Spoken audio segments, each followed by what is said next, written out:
jours de la semaine de la langue corse, donc qui est une opération que nous avons menée en partenariat avec l'Assemblée de Corse. Et c'est donc le jeu du mot le plus long qui ouvre cette semaine, qui ouvre donc sur tout un tas de jeux comme la dictée de pivot qui suivra le mardi 4, mais aussi une semaine de festivités, mais pas seulement, c'est aussi le moyen de montrer que la ville d'Ajaccio est présente sur la langue corse toute l'année, en montrant le travail que nous sommes capables d'effectuer dans les structures de petite enfance comme les crèches, les écoles maternelles ou les centres de loisirs. C'est aussi la possibilité de montrer que notre personnel communal s'engage fortement sur la langue corse. C'est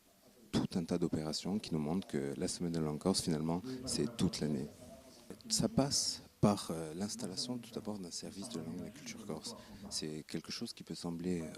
aujourd'hui comme naturel, évident, mais ça ne l'est pas. Il n'y a que pour l'instant la ville d'Ajaccio, la seule commune de Corse à s'être dotée d'un service. Et c'est justement pour suivre un but transversal et horizontal, c'est-à-dire permettre que dans tous les domaines qui nous sont proposés dans la vie publique, dans la gestion administrative d'une commune, de pouvoir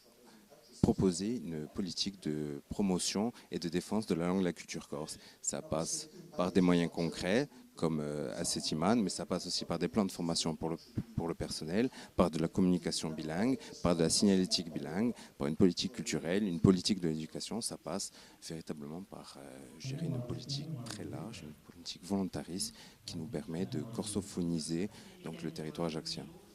Demain, donc, nous aurons la possibilité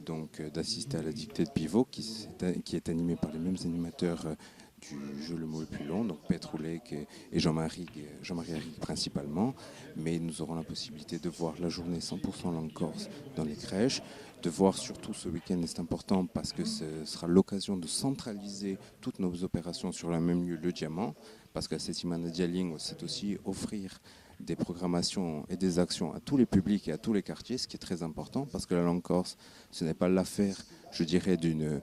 population qui vivrait en centre-ville, c'est l'affaire de tous. Et d'ailleurs, quand on propose à tous les publics de pouvoir adhérer à ces démarches, ils y adhèrent. Donc nous aurons l'occasion ce week-end de voir les éditeurs, le son de musique traditionnelle, les jeunes agriculteurs corses et de finir, comme on aime le faire très souvent en Corse, en chanson, grâce notamment au spectacle de Diana Di Lalba.